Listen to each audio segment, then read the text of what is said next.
പത്മ പുരസ്കാരത്തിന് വേണ്ടിയിട്ടുള്ള ഇത് തയ്യാറാക്കാൻ വേണ്ടിയിട്ടുള്ള ക്യാബിനറ്റ് സബ് കമ്മിറ്റി രൂപീകരിച്ചിട്ടുണ്ട്, ശുപാർശ ചെയ്യുന്നതിന് വേണ്ടിയിട്ട്.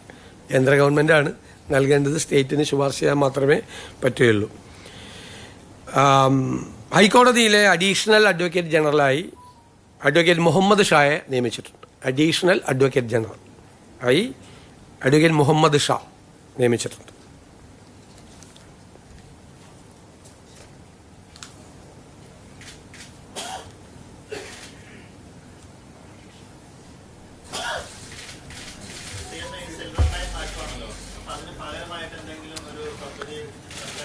അല്ല, അതിപ്പോൾ ഞങ്ങളത് സ്റ്റഡി ചെയ്യുകയാണ്.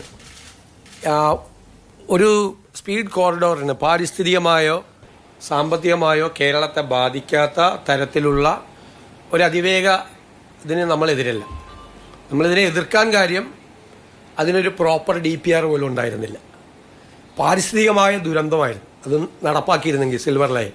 കാരണം 300 കിലോമീറ്റർ ദൂരം 30 അടി ഉയരത്തിലെ എംബാങ്ക്മെൻ്റ് ആയിരുന്നു. കേരളത്തിൻ്റെ ഒരു ജോഗ്രഫിക്കൽ സ്റ്റേച്ചർ എന്ന് പറഞ്ഞാൽ എന്താ, സ്ലോപ്പാണ് കേരളം അല്ലേ. അവിടെ നിന്ന് നദികൾ ഒഴുകി താഴേക്ക് വന്ന് കടലിൽ പതിക്കുന്ന ഒരു സ്ലോപ്പായിട്ടുള്ള സ്ഥലമാണ്. അതിനിടയിൽ 30 അടി ഉയരത്തിൽ 300 കിലോമീറ്റർ ദൂരം എംബാങ്ക്മെൻറ്റ് പണിയുക എന്ന് പറഞ്ഞ ഒരു സസ്റ്റൈനബിൾ ആയിട്ടുള്ള പ്രോജക്റ്റ് ആയിരുന്നില്ല. അത് എൻവയൺമെൻറ്റ് ഡിസാസ്റ്റർ ഉണ്ടാവുമായിരുന്നു, പാരിസ്ഥിതിക ദുരന്തം ഉണ്ടാവുമായിരുന്നു ഇല്ലേ. പിന്നെ 200 കിലോമീറ്റർ ദൂരം 10 അടി ഉയരത്തിൽ മതിലായിരുന്നു.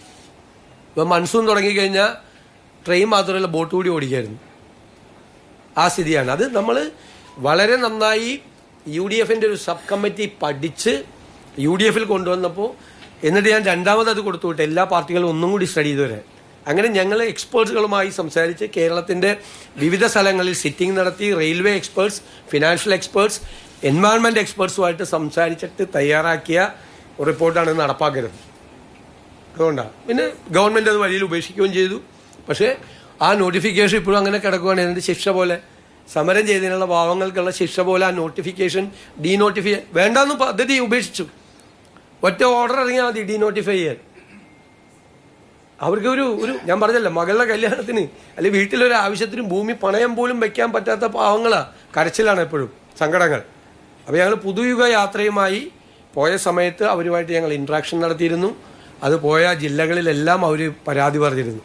അത്തരം പരാതികളൊക്കെ നമുക്ക് പെട്ടെന്ന് തീർക്കാൻ പറ്റാവുന്ന പരാതികളാണ്. അതൊക്കെ ഒരു ഗവൺമെൻറ്റിൻ്റെ ഒരു വേഗത അക്കാര്യത്തിലുണ്ട്.